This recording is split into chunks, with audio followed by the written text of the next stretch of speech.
je m'étais promis qu'un jour, je saurais lire et déchiffrer les hiéroglyphes. Et ce jour-là, j'ai eu comme une évidence que cette syntaxe que j'avais sous les yeux était la syntaxe de ma langue. Et c'est comme ça que démarre l'enquête que j'ai menée sur au moins 10 ans et qui a abouti au livre Wuchikam, origine égyptienne de la langue dite créole et décryptage hiéroglyphique de nos us et coutumes.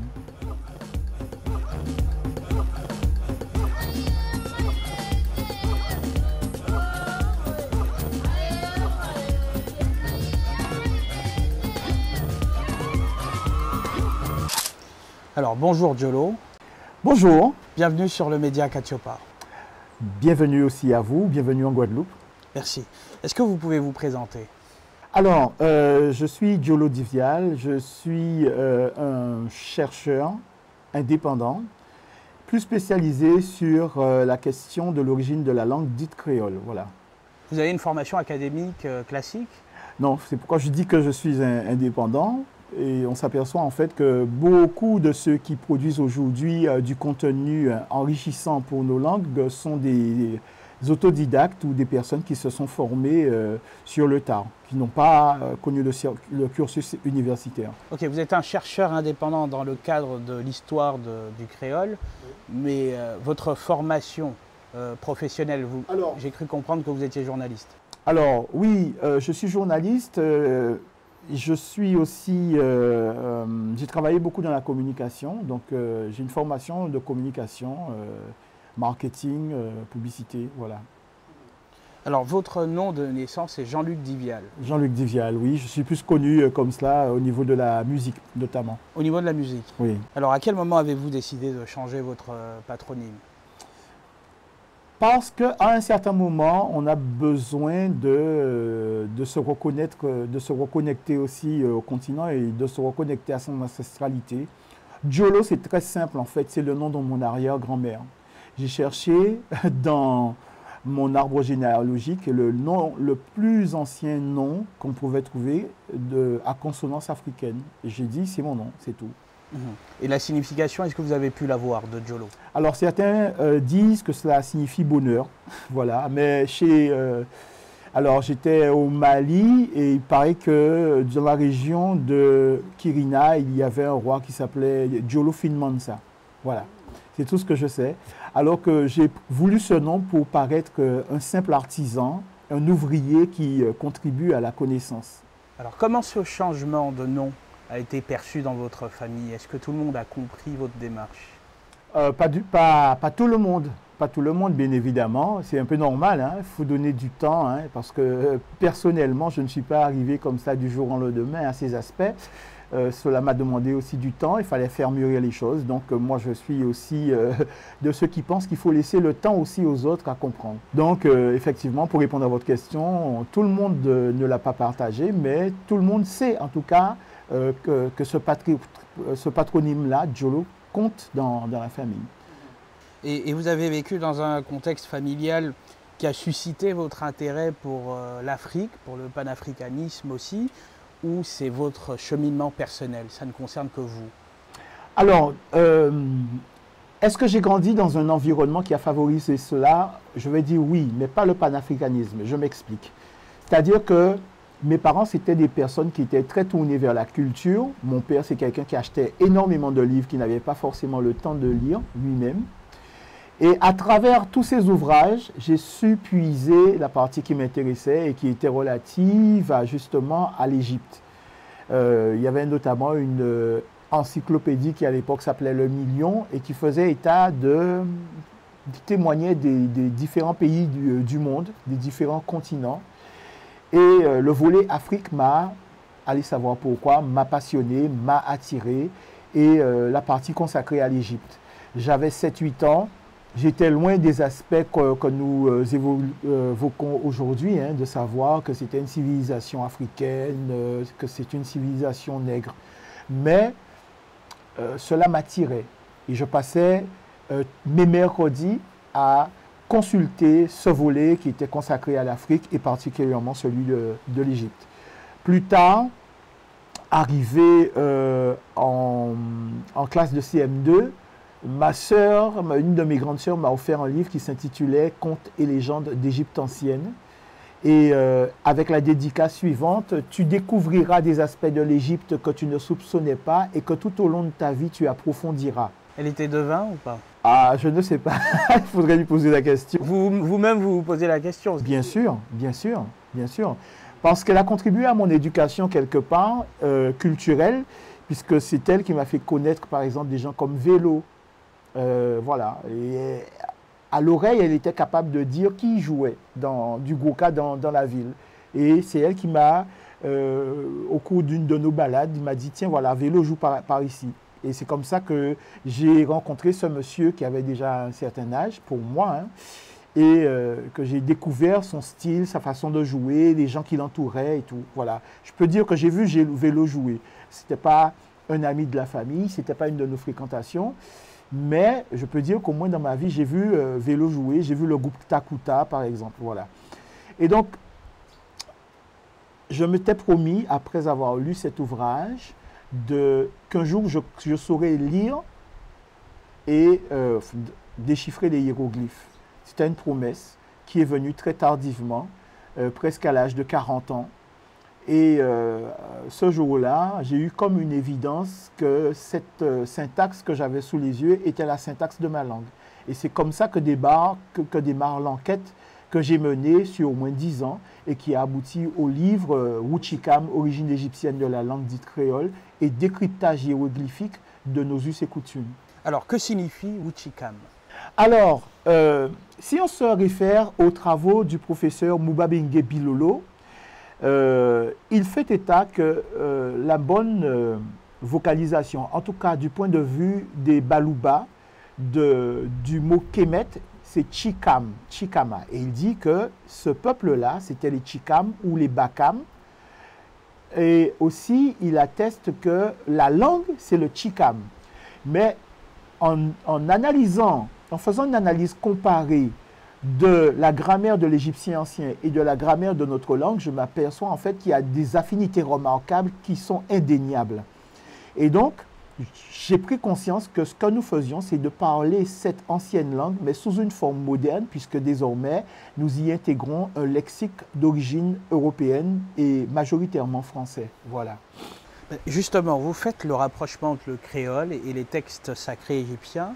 Et donc, vous semblez considérer que le créole, qui est composé de vocabulaire et de sons majoritairement français, ne peut pas être considéré comme étant d'origine française. Donc, est-ce que vous pouvez nous donner des exemples d'éléments concrets, des exemples de règles auxquelles le créole obéit, qui vous amènent à cette conclusion-là? Alors, avant de répondre à votre question, je vais compléter, c'est-à-dire que la langue s'appelle le Chikam, et nous, ce qu'on fait, c'est qu'on reparle cette langue, donc on y ajoute le préfixe wu, qui est le préfixe de la répétition, donc wu, Chikam. Bon, ceci dit, il y a énormément d'éléments, mais pour le comprendre, il faut déjà aborder la question, la notion de pensée symbolique.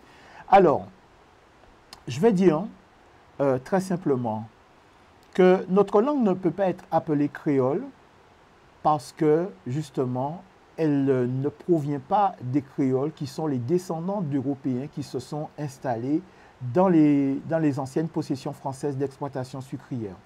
Je n'aurais, comme nous sommes placés sur le plan strictement scientifique, je n'aurais aucun problème à appeler cette langue créole si c'était le cas, si la langue nous était venue des Européens. Mais en analysant cette langue, on s'aperçoit que la syntaxe est africaine, que le vocabulaire majoritairement est africain, mais surtout la pensée symbolique est africaine. Or, ce qui détermine l'origine réelle d'une langue, c'est la vision que ce peuple, la vision du monde que ce peuple a, ce que d'autres appellent la sémantaxe. C'est la vision qu'un peuple se fait de son environnement, de sa société, de son économie, qui conditionne la création de ses expressions, de son vocabulaire. Or, si vous avez vécu dans un pays qui a 4 saisons, vous avez une vision du monde qui est différente de celui qui a un calendrier à 2 saisons. La notion de pénurie en hiver n'est pas une notion qui est intégrée par les Africains. Or, ici, nous vivons dans un pays qui, comme nos ancêtres, a 2 saisons. Les concepts sont les mêmes. Le nom des animaux sont souvent rattachés à des animaux qui habitent l'Afrique. Et puis aussi, les concepts même idéologiques. Prenons par exemple le concept de la colère. Je m'aperçois que le scribe égyptien, quand il veut dire être en colère, être irrité, être mécontent, il dessine un animal aquatique, un animal marin. Et il y a une relation d'homophonie entre l'expression de la colère et la notion de gonflement. C'est-à-dire qu'il dessine un animal aquatique, marin, en l'occurrence le poisson globe, pour dire gonfler, souffler, mais il dit aussi, mais c'est le même symbole qui sert à dire être irrité, être fâché, être mécontent. Eh bien, pour nous, c'est exactement la même chose. Ce poisson globe, nous le connaissons sous l'appellation pelpète. Et on dira de quelqu'un à qui on a demandé d'exécuter une tâche, mais qui était mécontent, qui a grogné, on dira, il a gonflé, je lui ai annoncé, quand je lui ai annoncé cela, il s'est gonflé à mon endroit. C'est-à-dire, il gonflait bon moi. Il y a un gonflé bon moi. Ça veut dire qu'il a exécuté la tâche, mais il était mécontent et il m'a signifié son mécontentement. Et on ira mieux. On dira, il gonflait comme pelpète. C'est-à-dire qu'il a gonflé comme la pelpète, comme le poisson globe. Mais c'est exactement la même pensée symbolique que l'Égyptien utilisait il y a plus de 4000 ans. Vous voyez?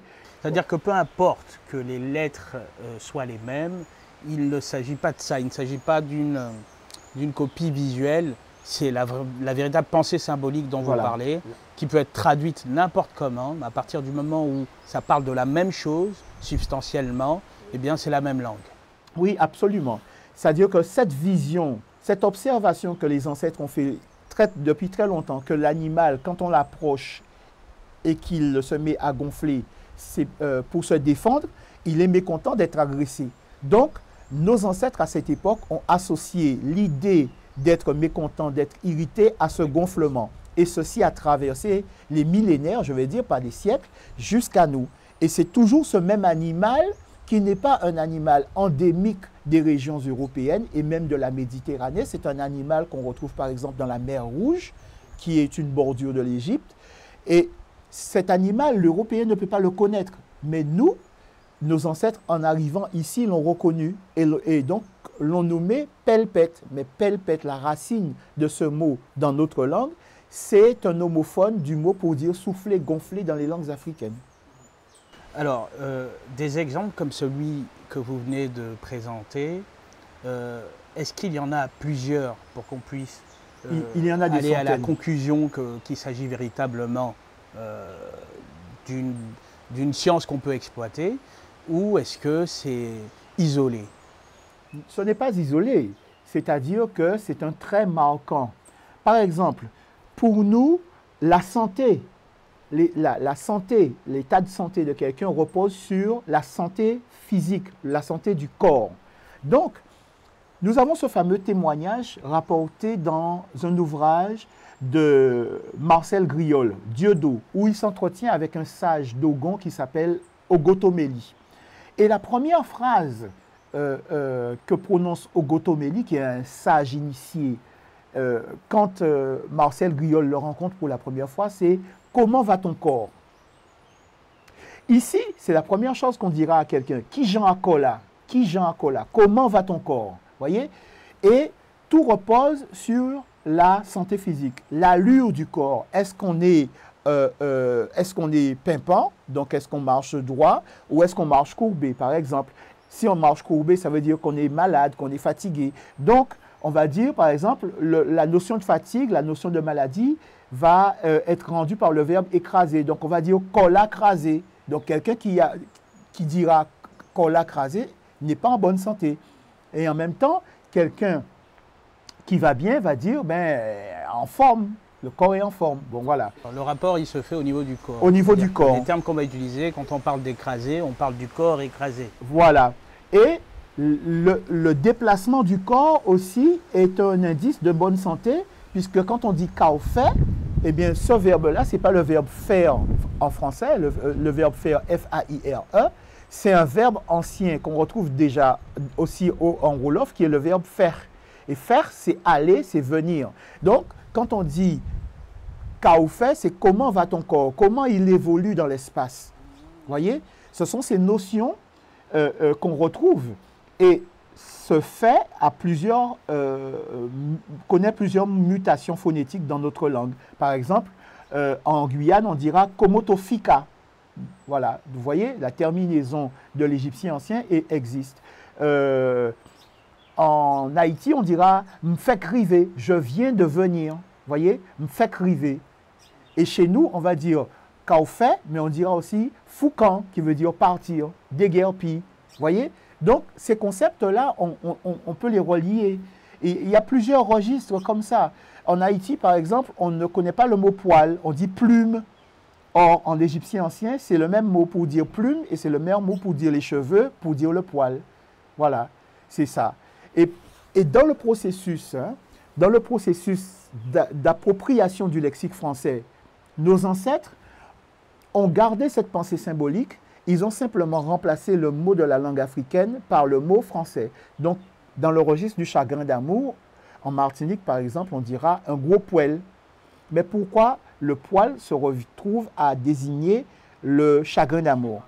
Parce que dans les langues africaines, le mot pour désigner le poil, et ça se vérifie d'abord en égyptien ancien, le mot pour désigner le poil, c'est le mot pour dire pleurer, gémir, se lamenter, et c'est le mot aussi pour désigner la veuve éplorée, donc celle qui pleure la perte d'un être cher. Et cette veuve, en l'occurrence, c'est Isis, dont on dit que les larmes, suite au décès de son époux Osiris, les larmes furent tellement abondantes qu'elles déclenchèrent les crues du Nil.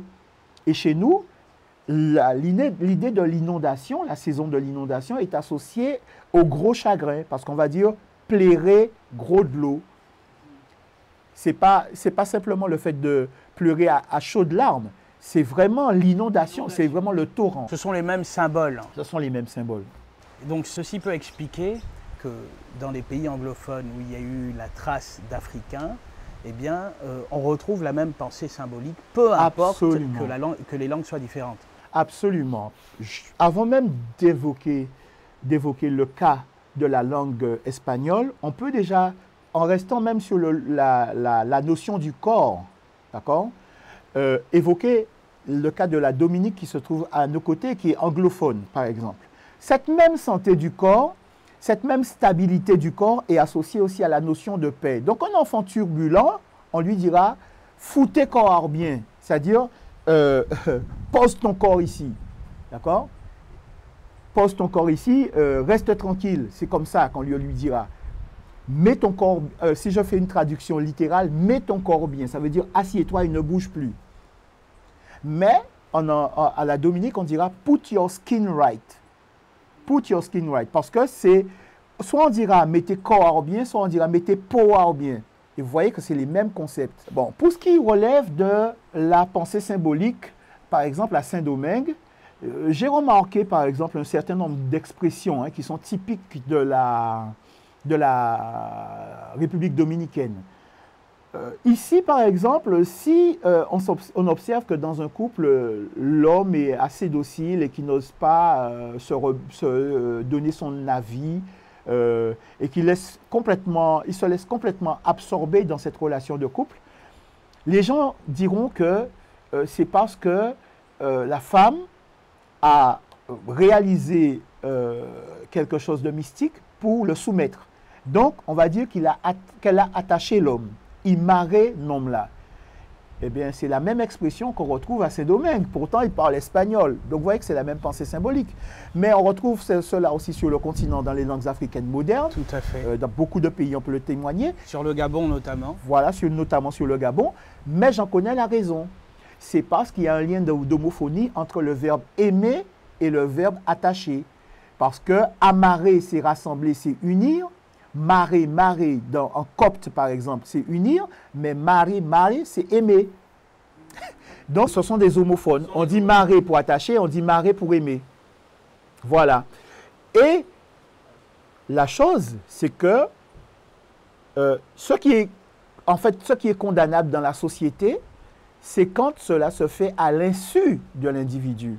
Mais le prêtre ritualiste qui fait le mariage, quand deux individus sont d'accord pour se marier, ils sont tous les deux volontaires, leur volonté n'est pas contrainte, eh bien celui anciennement qui faisait les rituels, pas en Guadeloupe, mais avant, eh bien il faisait ce type de rituel que d'autres font en catimini. D'accord? Ici, les gens appellent ça un accord, c'est-à-dire une entente entre deux individus, les personnes qui s'occupent des questions mystiques.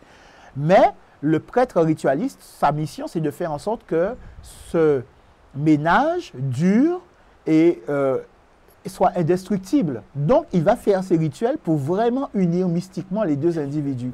Donc, attacher, c'est aimer. Sauf que quand c'est fait à des fins peu avouables, quand quelqu'un veut de force s'attacher la présence d'une autre, à partir de ce moment-là, voilà, ça a une connotation péjorative. Négative. Et parfois, eh bien, il arrive qu'on s'aperçoive que ces gens, eh bien, ils vont rester unis tous les deux, mais ils vont toujours s'étriper. Le ménage sera toujours bancal. Le copte s'avère un outil indispensable. Pourquoi? Parce que le copte est réputé être le dernier stade connu de l'égyptien ancien. Mais alors que les Européens attestent dans leurs ouvrages que le copte est une langue morte, il y a une linguiste, Madame Lila Somberger, qui a démontré en fait que ce copte n'a pas disparu. Le copte a poursuivi sous d'autres formes qui sont plus connues aujourd'hui, comme les langues du pays mandé, comme le bambara, le dialonké, le vaï, le wolof. Toutes ces langues du pays mandé, ce sont des langues coptes.